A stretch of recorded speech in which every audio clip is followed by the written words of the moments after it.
William Guy Carr, many years ago, retired as a commander from the Canadian Navy.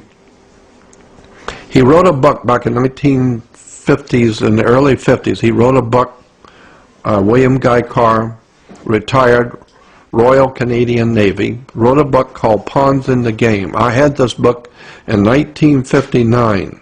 You can still get it today. It's a very important book on the symbols of the Illuminati. 1959, almost 50 years ago. And in this, he was talking about Albert Pike, who was back in 1870s, was the Grand Master of World Freemasonry. And Albert Pike on the left wrote a letter to Giuseppe Mazzini, the Italian revolutionary Giuseppe Mazzini, who was also a high degree Mason in European Masonry. We're talking about European Masonry. And in his book, Albert Pike wrote this.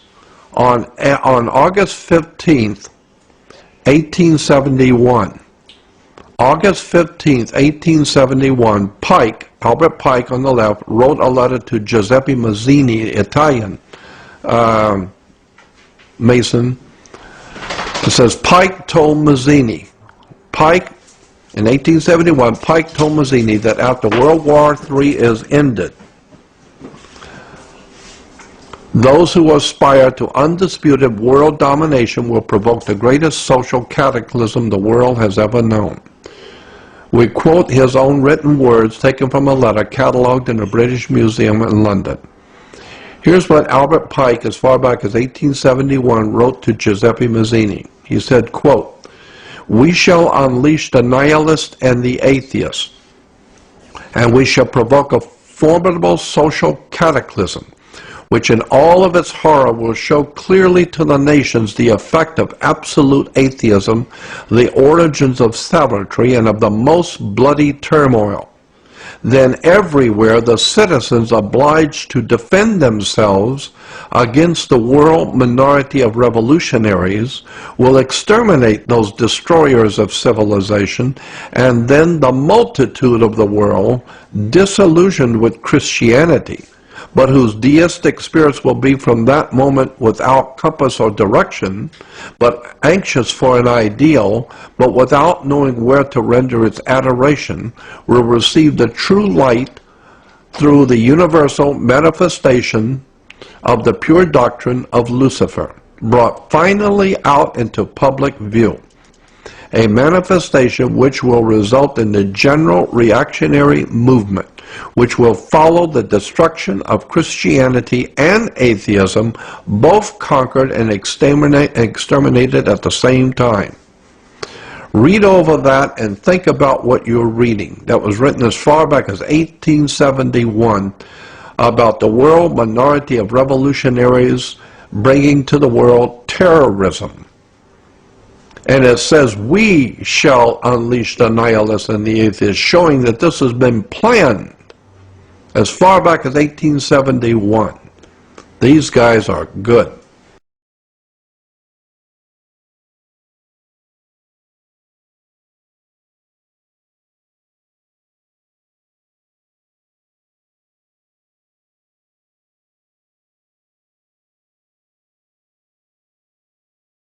There will be no peace in the world unless the international community stands united with the right of peoples to self-determination and human rights as well. There will be no peace in the world unless the international community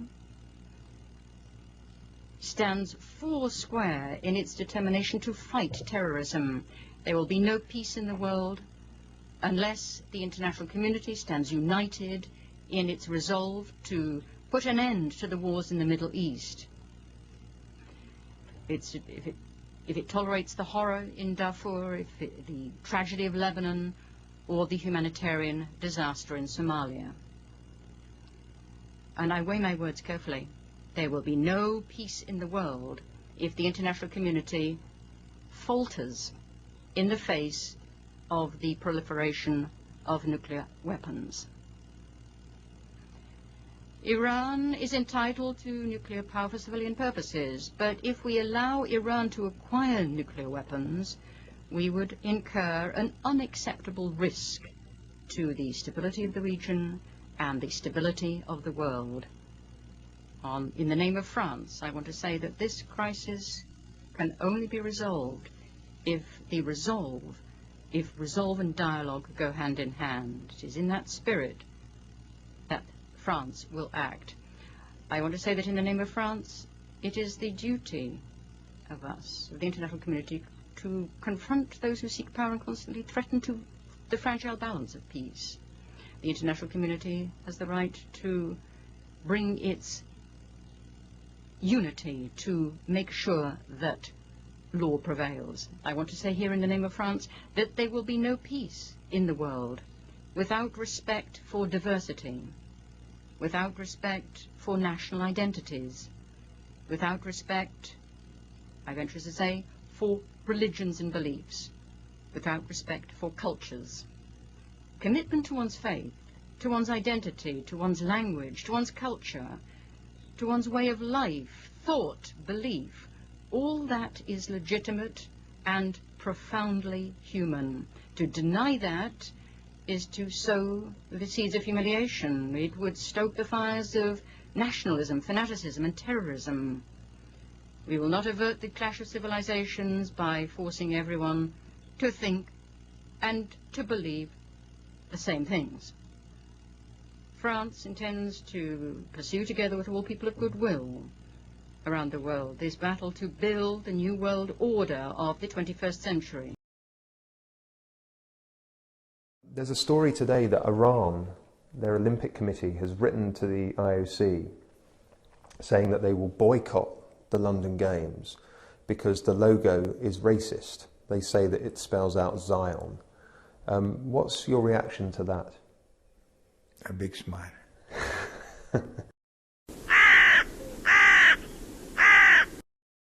In the London subliminal Zion race supremacy logo, which is this one, you can see a Z, an O, an I and an N, and the reason you can see that this is an I is because what on earth is this other than the dot over an I? This Z and this 2, which should be the same because they're both 2s, are not the same. So it's quite clear that they are not intended to be 2 2s, because they are not 2 2s.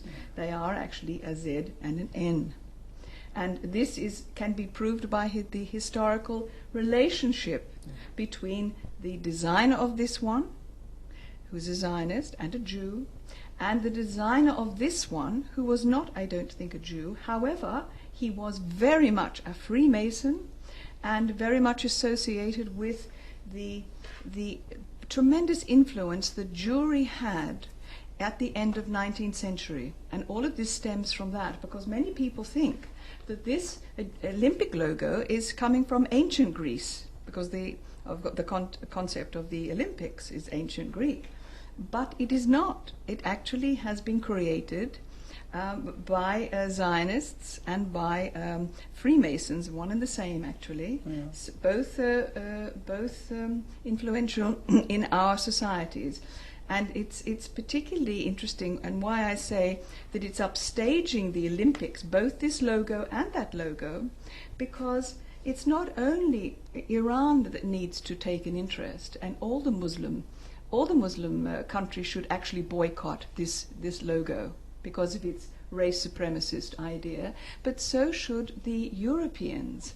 Because the thing I wish to try and point out is that Iran and the best of the West, which is hardly anything at all, but the best of the West, share the same ancient Greek tradition. We share the idea of scientific attitude with wisdom. It's in the Quran, you continued it. When we went into our Middle Ages, as it's called, Iran continued with the influence of the Greek attitude, the virtues of temperance, scientific attitude of wisdom, courage, which is not vainglory courage, but courage for empathy, and justice. And these virtues are inseparable, as we see in Khomeini's revolution, and carried on to this day with Dr. Ahmadinejad. And this is what we wish the West would gain for itself. It has lost due to this tremendous influence of Zionism in our culture to actually override it. So we are occupied, not only in Britain since 1858 when the Rothschilds were introduced to govern our countries, but now the Olympics and the concept of the Olympics itself is being occupied by this kind of logo, because decidedly Jewish and decidedly Zionist, Wolf Ollens, in 2007, when they actually reported that there was huge security around this creation of this logo, and that people were forbidden to speak about it.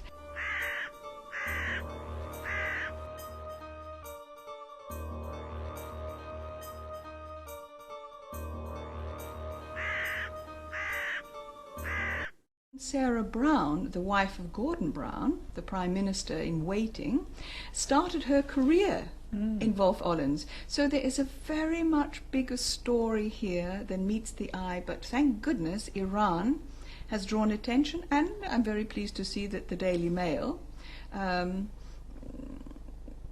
dubious as it is for giving us much of the truth, nevertheless has followed up on the story, and they will very much regret having done so, yes. I'm sure. Now this man, just by the way, was also the designer for this, for the Jewish Museum in Berlin. I mean, if you look at the aerial here, the aerial view is also Zion, and this is an extraordinary imprinting on our cultures of this Jewish supremacist concept of Zionism, world Zionism, the New World Order, because as Gordon Brown said in the Knesset, he thought he was doing a great favor in smarming up to the Knesset, but actually he did the very opposite to what they like. He said that the world Jewry has the greatest outreach, the greatest influence in the world, thinking he was telling them what they wanted to hear, but actually they like to do it by hidden hand. So he was not actually, and therefore he had certain demise in consequence of his exposing what they don't like. I mean, the concept of Israel being the Talmud, the law books of the Jews made manifest, is not the way that Jewry likes to operate. They like to operate underneath, not overtly, as the Mossad motto, make war by way of deception. I wanted to say actually where my expertise in a sense comes from, because whilst Confucius said signs and symbols rule the world, not words and laws, it's also, from my point of view, that I have acted in television commercials all of my life. So I know the persuasion and plausibility skills that are employed in selling us or mis-selling us mispackaged ideas. And that is how our predator, our world Zionist predator, has succeeded by these kind of dubious packagings, this masquerading as a dolphin when in fact it's a shark that's after trying to confuse us. So now coming back to these rings, the 5 rings of the original Zionist implemented idea over our games. This idea of reviving the Olympic Games from the ancient times into an international competition came by this Frenchman called Coubertin in 1889. As I say, the end of the 19th century was a big ferment of power for Jewish operatives. Very important, because their first World Zionist Congress, by which they decided to conquer Palestine as the blueprint, as we know, for what is taking place and the culling of the Palestinians, their genocide, was actually implemented at this same period by Theodor Herzl. So the first Olympics in the modern sense were in 1896, and the man a little bit later on who also not only implemented this idea, very much a top Freemason, and a little bit later on he was the man who actually designed this logo, which was not part of the Greek classical tradition at all. So here again we see that it is a Zionist, Freemasonry, Jewish, supremacist race idea from that logo in 1890, in the beginning of the 20th century, to this logo in the 21st century. Yes. So it is an ongoing operation. My background is a lawyer, and I'm based in London.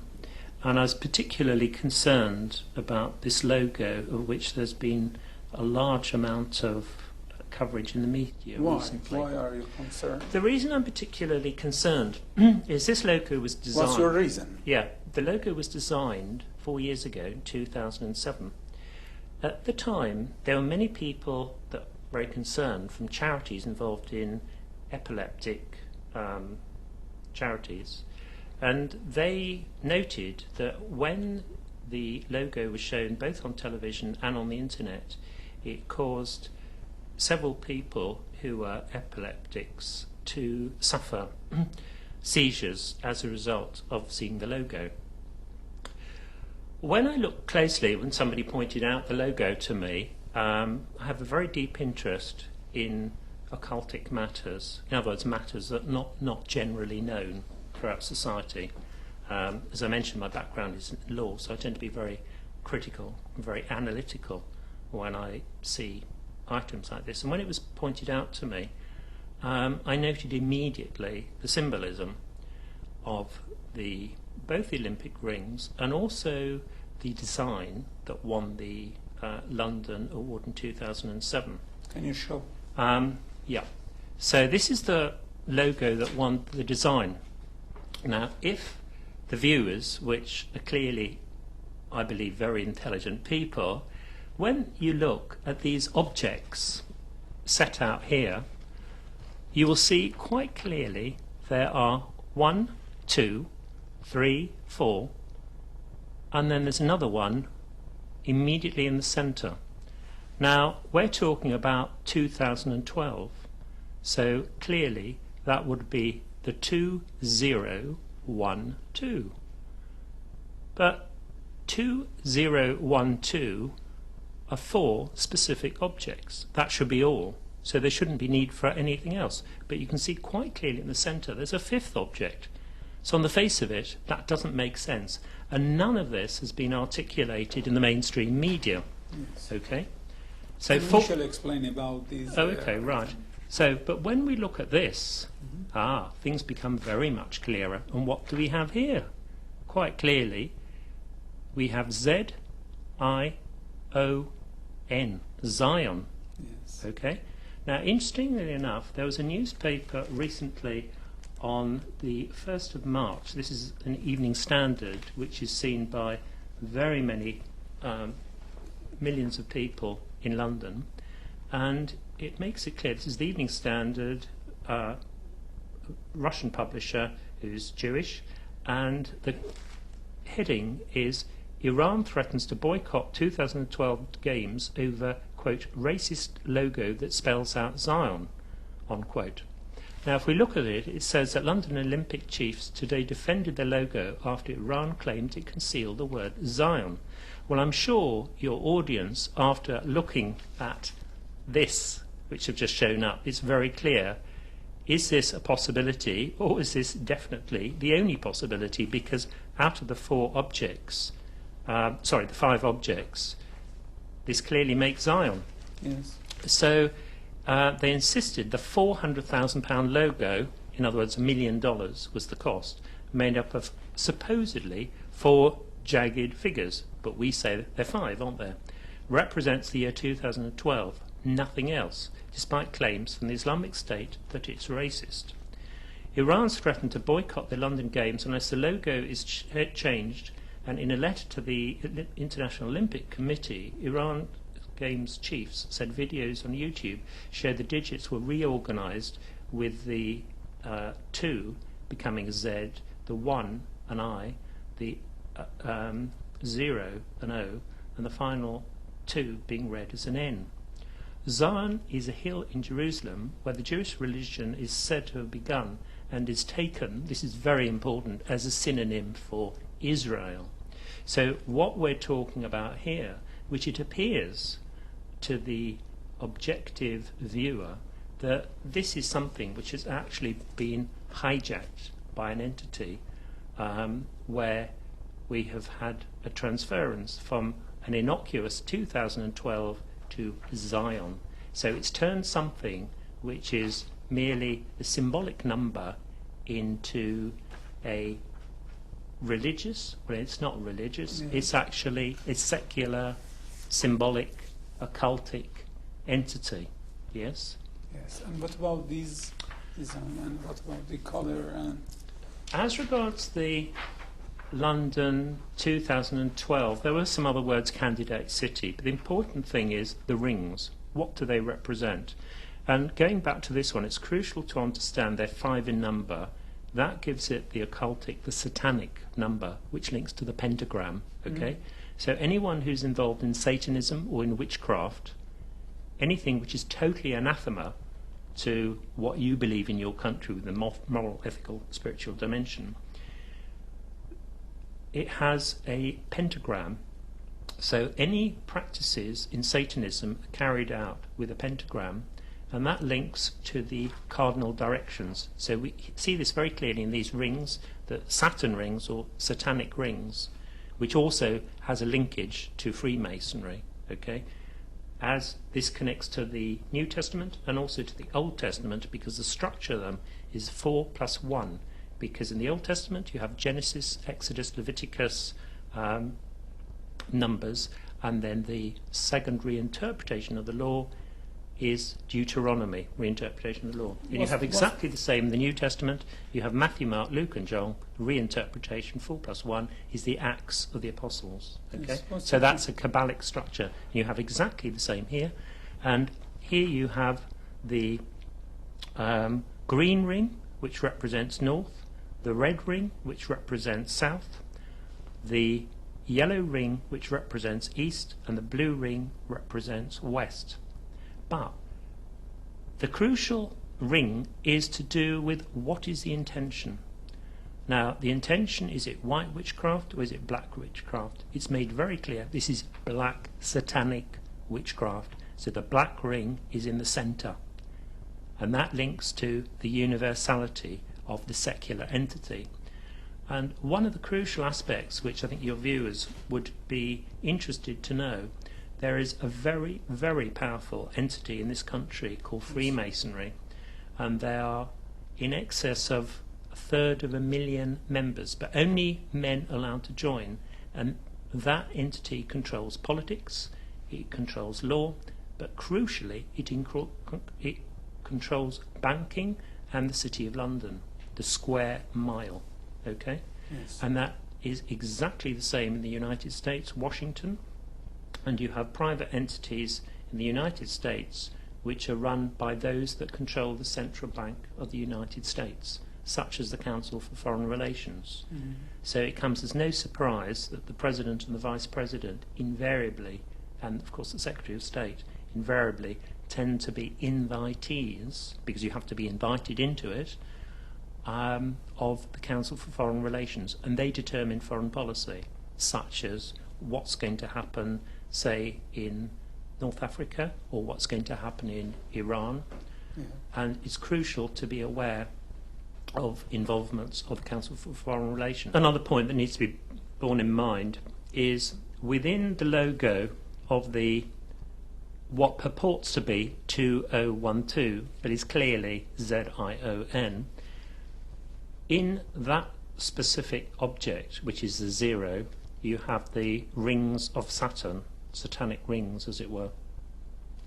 And that is important that it's in that object, not in any others, because the 0 links to the universality of it all. And that is also why this dot, or the square, and that's significant why it's a square, which is in the centre, the point, the dot, which links to Freemasonry, the square, because two of the crucial objects in Freemasonry is the square, the 4, and the 3, the circle. And that also links to the square and the compasses. But this is something that you will never, ever hear or see in the British media or in the United States media. It's off limits. Well, the thing is, I mean, as I say, many people have made comments that they think it's unbelievable that anybody could be paid $1 million for coming up with something like that. And at the time, all the main newspapers made comments back in 2007, 4 years ago, the fact that a child could have come up with that. And it's not very difficult if you do some research to see what the newspapers had to say about it. They were scathing.